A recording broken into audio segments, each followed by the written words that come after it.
And the money, add the money, out of the money. Let's talk about it. All right.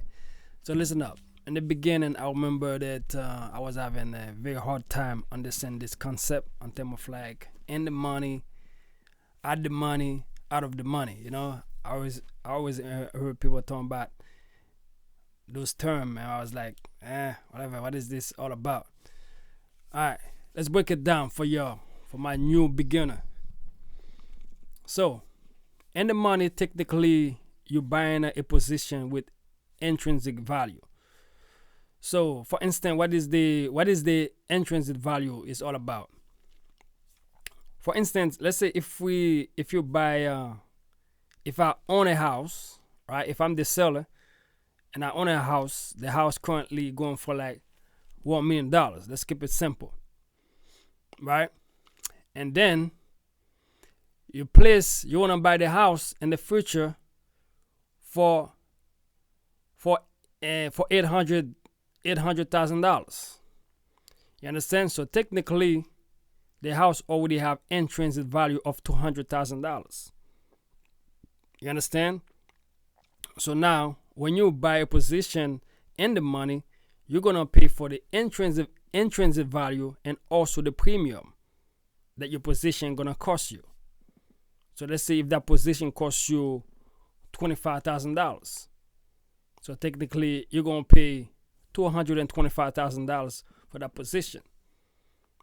You know what I mean? So that explain also why the money position always costs more, because you're buying an asset that's already have equity on it. You're buying an asset that's already have intrinsic value in it. You understand? So this is so technically the seller giving out some of his some of his equity. You understand? So this is what in the money is all about. So what about add the money? So for the same example, add the money. Let's say I'm still the seller, and I'm selling a property for $1 million, and you buy it at the money. So you buy $4 million. For that in that example, you're only gonna pay the premium, but the premium still expensive and in comparison to like out of the money, because technically, so let's say if you're in a good market, you buy a house for like $1 million. If you do your research and the area you purchase the house, if you know within a year they normally appreciate for like 5%, 10%, 25%, whatever the case might be. So you already have an idea how much you can capitalize on that investment. So you pay that premium to control that asset without owning it. You understand? One other key thing you need to remember that, so when you're a buyer, you have the right to purchase the asset, but it's not an obligation. And in the other end, for the seller have an obligation to sell the asset. So let's say if you the buyer decided to buy this house, the seller have to sell it. The seller have an obligation to sell it. All right. What about out of the money? Well, the out of the money concept is technically, so we're gonna keep it simple. We're gonna keep it simple. The same example, $1 million home, out of the money. Let's say you wanna buy it not at $1 million. You wanna buy it at $1.1 million. You understand?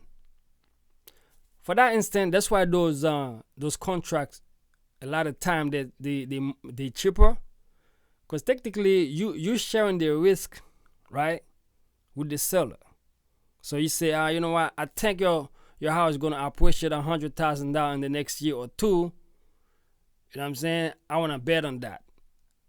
So since that if the house appreciate,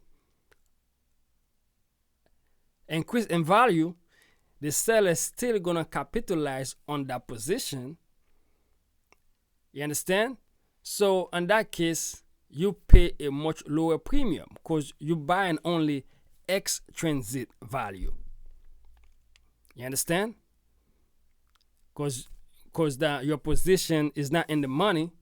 Your position is not at the money. At the money, even though you don't have intrinsic value, but if you're in a market that's move a lot, up and down, uptrend, downtrend a lot, so you can buy today and the same day you can move in the money. You understand? So let's say if you buy a position, okay, for instance, let's say you buy a Tesla position, because Tesla normally move like $30.